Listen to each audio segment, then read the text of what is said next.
Welcome to the Creator's Adventure, where we interview creators from around the world, hearing their stories about growing a business. When do you start using ads in your business, and how can you become successful with them? Today, I'm talking with Ryan Mathews about how he started and sold his online education business for multiple seven figures by the age of 20. Hey everyone, I'm Brian McAnulty. I'm the founder of Heights Platform. Let's get into the show.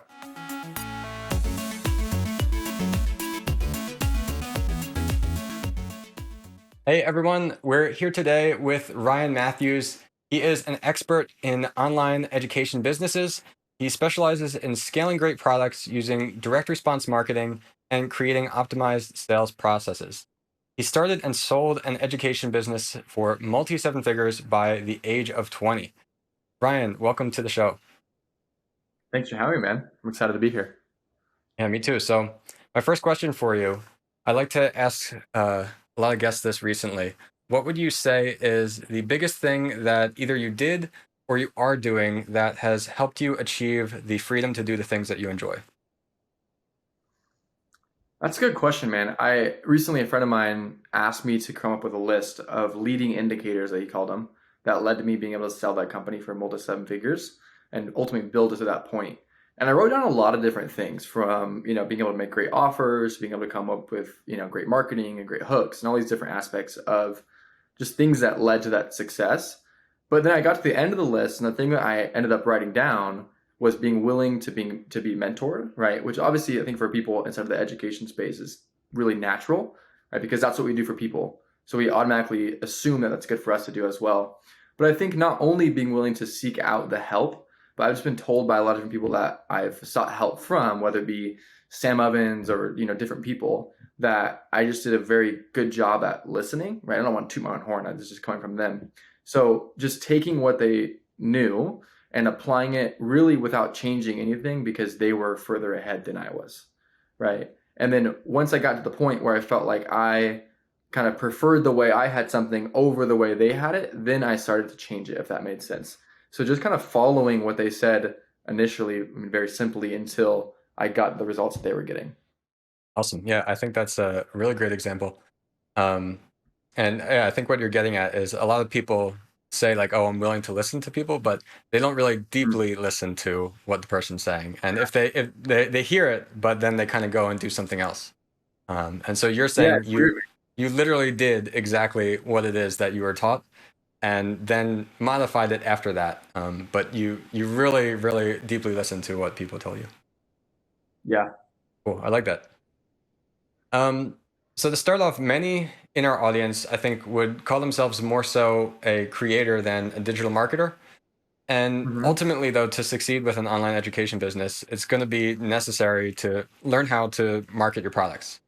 And Yeah. for some creators, like just starting out, getting to seven figures may seem like a dream still. So I'd like to Yeah. hear a little bit about your story, how you started, and then later kind of dive into how creators can start their journey of growth. And then if they're a successful creator already, how they can further their growth. So can you go into a little bit of detail of your background, how you got started?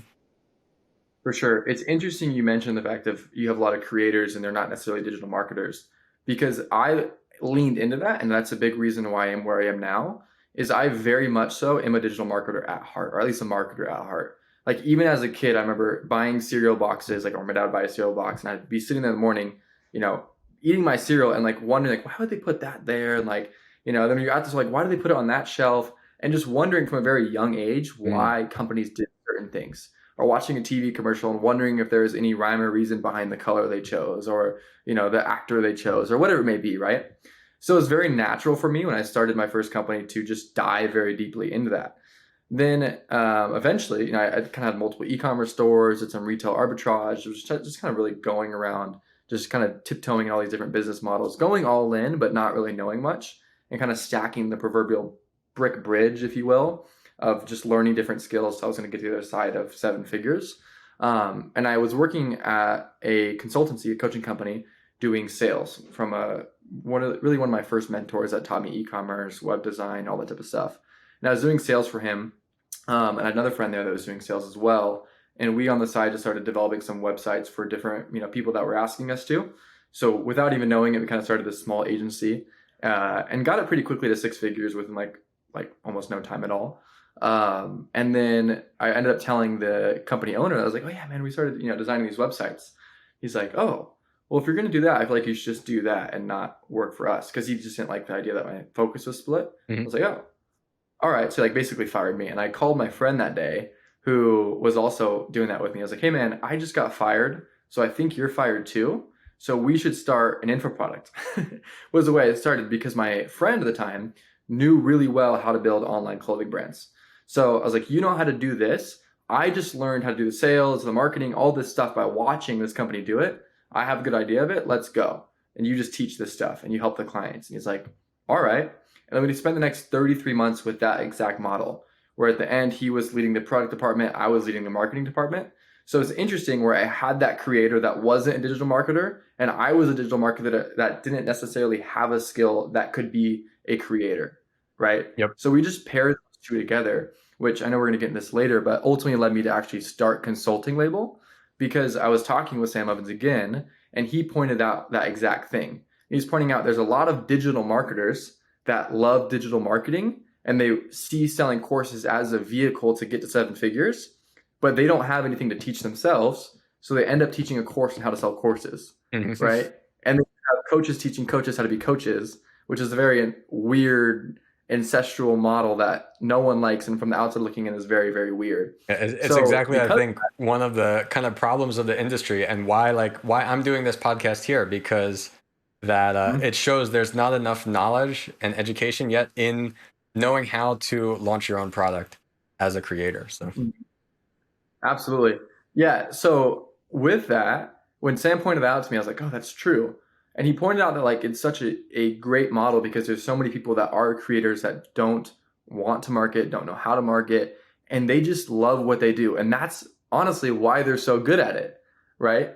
So what I've kind of started doing with Consulting Label is finding these great founders with great products, but they don't necessarily have the marketing and all the different processes in place to scale that to seven figures. And then I come in and act as kind of their virtual CMO in that process and help them scale really quickly. So what were the two questions you asked as far as like, what would you So yeah, I mean, tell that's the people who first are, part. Yeah, the next part is, so like if a creator's starting out now, what would you say that they do in summary to get to their first 100,000 before we go into like growing it to seven figures? to get to your first 100,000? I mean, it's a game of promotion for sure, considering the fact that like if you're starting, you already have the skills necessary to teach what you're doing. And really optimizing a product, I don't think is super important in that first initial stages, right? And if you break these types of businesses down, there's really three core component parts that lead to sales, right? One is eyeballs or awareness, right? So that's some way to drum up attention. And then you have, a funnel, or what I like to call a conversion machine, that takes those eyeballs and turns them into prospects, right? Because when they come here, they're total strangers, right? And now you're turning them into someone that's actually interested to some extent to be willing to buy your offering, right? So you're pushing into their pain, you're pushing into their pleasure, and you're drumming up interest. And you have to have a way to close them, right? So whether that's a sales call, you're closing them on an automated webinar, or a sales page, some way to do those three things, right? So I think focusing on those three and breaking it down of like, okay, right now, where is my bottleneck? Well, I've only taken 2 calls over the past month. So my bottleneck right now is either drumming up eyeballs, right? Or turning them into sales calls, if that's the type of process you're running a sales call funnel. And then you just break it down, right? So like if it's like, oh, I've had 2,000 people, come to my video sales letter, if that's what you're running, and only 2 book calls, then okay, we know this video sales letter is the problem. So let's work on that. So I think you break it down in those 3 parts and just figure out what the bottleneck is, and then just keep fixing it and getting better at it. And also just modeling after other people that have worked really well in your same industry. Great. So then let's say the creator's at 6 figures. Now, what happens in the process to get to 7 figures? What has to change? It depends, man, because I think it's the same game of drumming up awareness, turning those people into really prospects, and then closing them. But with that being said, it's just that the whole process is a game of bottleneck, right? Like, what is the bottleneck and how do we fix it? So for me personally, I can speak to that. I didn't get stuck at 100,000. I got stuck right around like my first real year in business as an info product company. we did around, I want to say 500, 600,000 in cash. Awesome. And then the following year, so that was we started that year with $30,000 a month, ended it around going between 40 to 60, with our highest month, I think, being 70. And the biggest change it led us to get from there to the following year, we did 1.6 million in sales, or cash collected, over 2 million in revenue.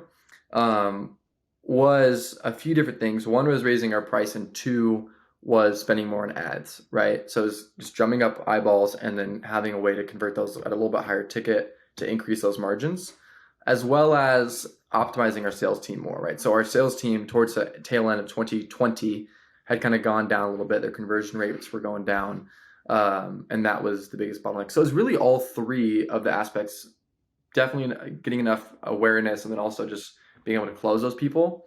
But to answer your question, I used to get this advice all the time from people like Alex Becker, Sam Evans, Cole Gordon, who they would look at my business and they'd say like, oh, what you need to do is just solve your bottleneck.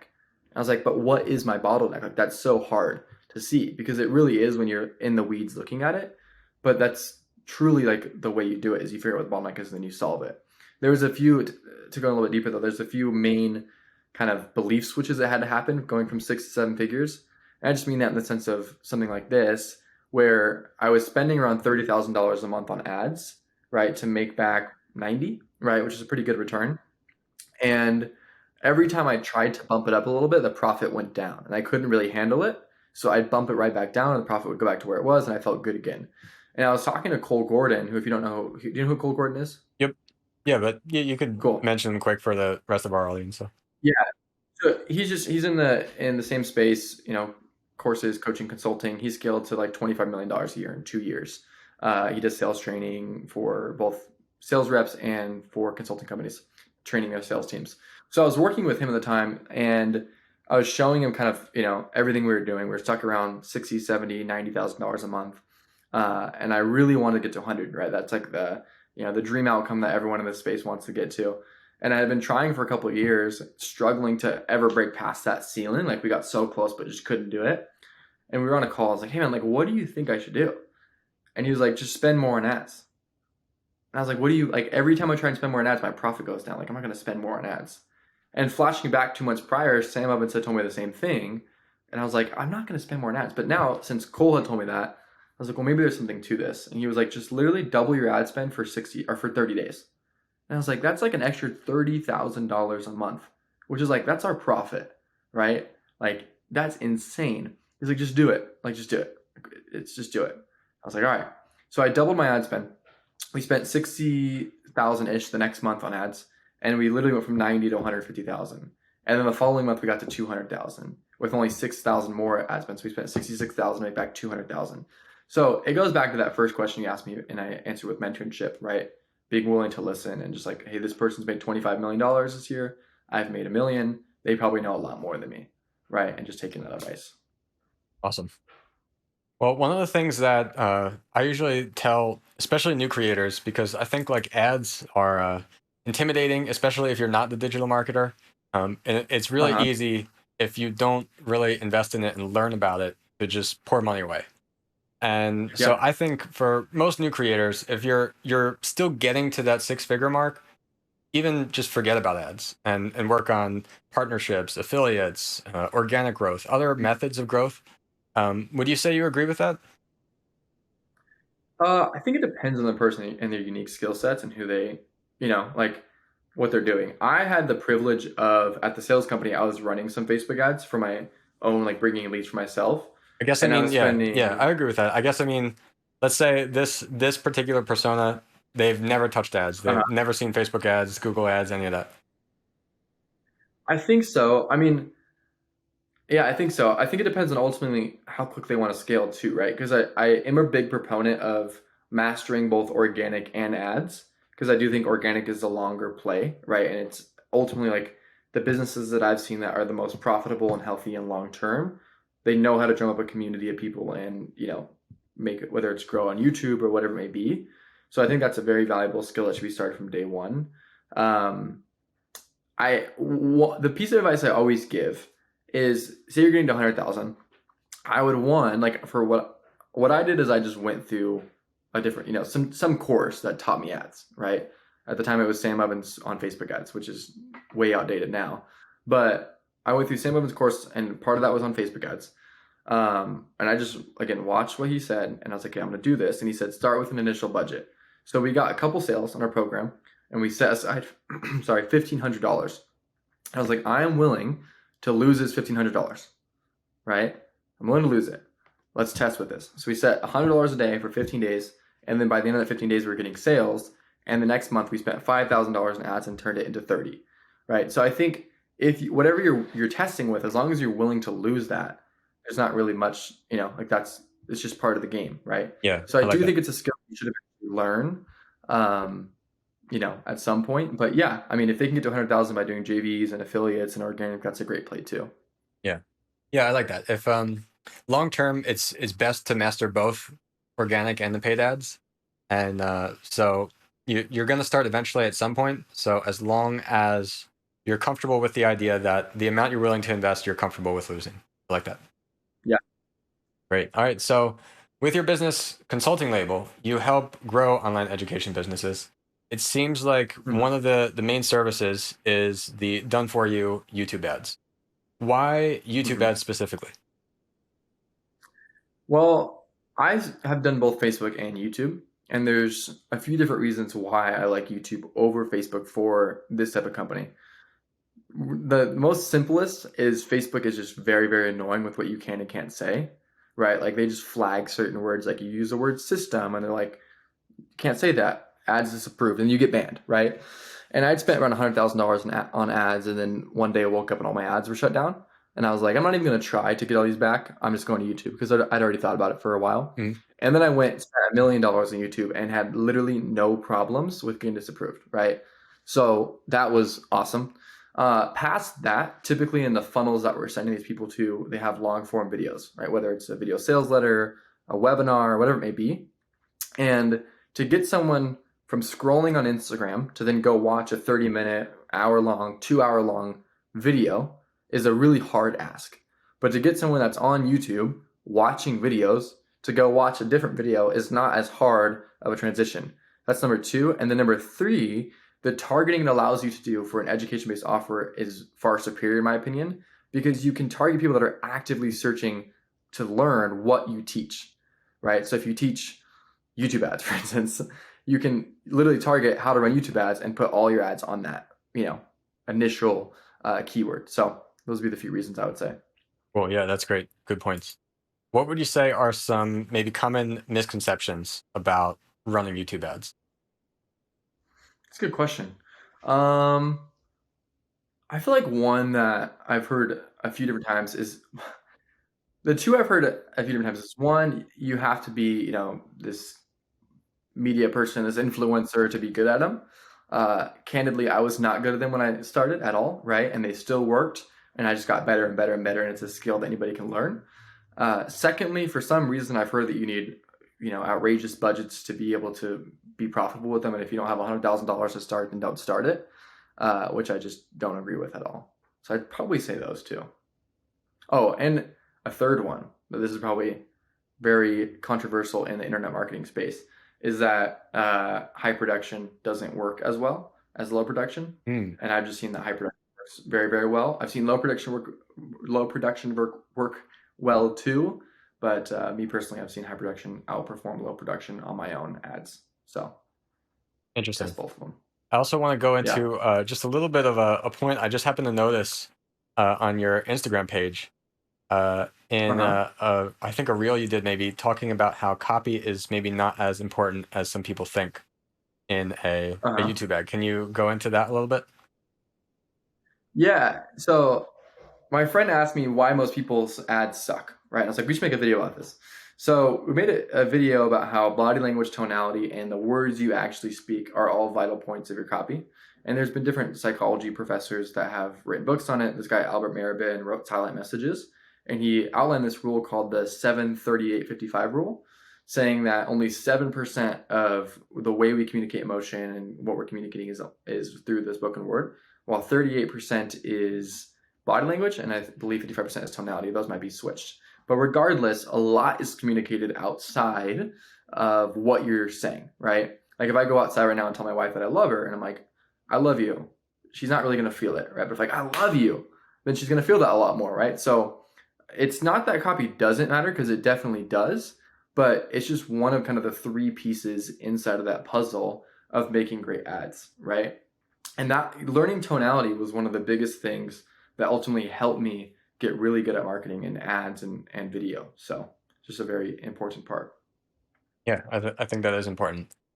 So let's say like if someone's going to go out and start an ad campaign and they're going to do a YouTube ad and they want to, let's say, optimize their video, like they realize, okay, I may have to test a couple different ads, a couple different variations of my video. How many like single variations of a single idea would you say are worth testing before somebody says, okay, well, I'm going to give up and try a completely different angle? So the biggest really difference maker in a YouTube ad, as you'd probably assume, is the hook, right? It's the first 5 seconds. So what I do now when I launch a new YouTube ad is I make 3 hooks, right? So if I'm paying a videographer, I make 3 hooks and then 1 body, right? So the body being everything from 5 seconds on. So we'll film one ad in entirety with 1 hook, and then we'll just spend another minute saying 2 more hooks off the cusp, and then we'll launch all 3. So my best ad, I followed that framework where I had 3 different hooks and 1 body, and one literally outperformed the others by a long shot. That one ad made me over $1 million, while the other ones made maybe tens of thousands, right? And there's just the difference of the hook. Everything else was the same. If you're launching, I would recommend probably doing closer to 5 hooks with maybe 2 bodies. So now you got 10 different variations. And before they give up, it's hard. A lot of it is probably intuition based. Like I've just spent so much on YouTube, I can kind of just look at it and tell what the problem is, right? Because it is a metric thing, right? Like if your view rate is really good, but your CTR, your click through rate is bad, this is probably bad for your audience. I'm like talking to all these techno No, it's digital fine. I marketers. think like it's important to get to the point to realize that like you have to understand these numbers. You have to spend enough to begin to have some understanding of like, oh, this number is way worse than what I had at this other time, or it's way better. So now I know I'm onto something. Yeah, yeah, totally. And I recently made a video on like the key metrics for each stage and what they are. So you can check that out if you want to. But once you know that and you kind of look at like, okay, the view rate's bad and the click-through rate is good, or vice versa, then you can kind of figure out what the problem is, right? Based on what each metric means. And you might say like, all right, because the view rate's good and the click-through rate is bad, I'm going to remake this ad, but all I'm going to do is at 45 seconds, I'm just going to sell that click a little bit harder, add in a few extra testimonials, and just really encourage them to click, right? And then see what it improves. So it just depends. But at the end of the day, all that really matters is how much are you spending and how much are you making, right? Like all the other metrics are basically just diagnostic tools to figure out what's not working. Yeah. Yeah. I'm glad you mentioned all of it though, because in my experience, talking with so many people who have some interest in running ads but haven't yet, I feel like the Mm-hmm. biggest misconception is that they think that they make the ad and then they think it's everything else other than the ad that determines kind of the success. Well, is my funnel, my landing page, all that good enough? But if the ad is so bad that no one actually goes through, then it doesn't work, right? So I think most people underestimate maybe how many variations or how big a difference a variation of your ad can actually make. And like you said, like changing just the hook can actually completely change the profitability of the ad. Totally. Absolutely. Cool. So, any other insights you can give into maybe the process of if a creator's saying like, okay, I'm ready to try out some YouTube ads, and Mm-hmm. then what would you say that looks like from a high level view? You have the ad, and then you mentioned usually you're going to a VSL, a webinar, and then to a purchase page. Can you give any more details of like what the ideal overview of a setup should be? As far as the sales funnel? Yeah. Yeah. So, I mean, the two that I've seen work extremely well inside of this industry is the VSL funnel, meaning an ad to a landing page to, 30-ish minute, 10 to 30-minute video that pushes them to a call, and then they're on a call, and then they get closed in the call. That I think is the simplest, the easiest formula for success inside the industry. The other one is the automated webinar funnel. I've never liked this one personally. because it's extremely hard to do. I think you have to have a much better offer, much more appealing offer. It has to be willing to go or able to go mass market, and that's for your lower ticket, like $2,000 less courses. And then on the phone, obviously, you can go much higher than that. So those are the two that I think work really well. Like if a client came to me and they wanted like my advice on it, the only reason I would ever go with automated webinar is if it was really like a hot offer that I just thought had a ton of potential, and it was just a really easy sell. I would do that, right? I have a couple friends that have made tens of millions of dollars with the automated webinar because their course is just so unique, right? So it's not so saturated, so they can do that extremely well. But they also work extremely hard to make that VSL or that webinar like just amazing. The copy is just flawless and the offer is just flawless. So yeah. Cool. Yeah, I like that. So to summarize, the automated webinar, if you can put the time and resources into it, but you're always collecting the email up front, right? So you collect the email and then they go into either the webinar or to a call, or VSL for the call. And then that the automated webinar is typically the lower ticket, so like up to, I think you said like $2,000 or less, and then the call is for higher tickets, so like $2,000 and up.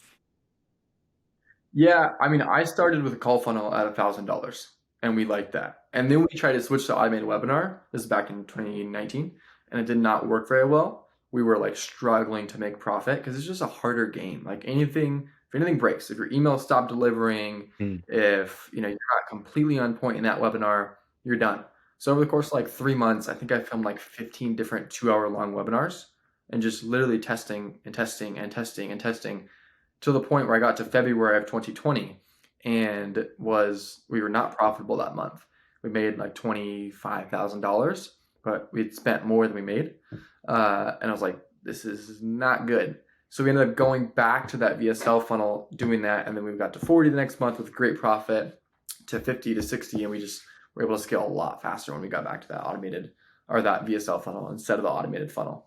Awesome. I think a good takeaway is that I also notice a lot of people have either they're not comfortable with, or they just don't enjoy the idea of being live or talking to somebody, or they think it's not necessary. They think like, oh, it can all be automated. And I would say that like your point about if one thing goes wrong with the automated system, then like you could be losing so much from that. So I would encourage anybody that if you don't feel that you're ready to devote the time and become an expert at that, of making this automated webinar, then either having the call funnel idea, even if your product maybe isn't as high ticket, or having a live webinar, because then like anything that gives you an opportunity to somehow interact with the prospect, then if something goes wrong and somebody says, oh, I can't check out, or oh, this is weird, it gives you the opportunity to address that. And even by saying, oh, hey, I can help you with this, that usually gives the person the confidence to actually buy. Yeah, absolutely. Cool. All right. So apart from what we've discussed, could you come up, I guess, with any single piece of advice you would give creators out there listening who want to grow? Who want to grow their revenue or their profit? Yeah. Let me think about this for a second.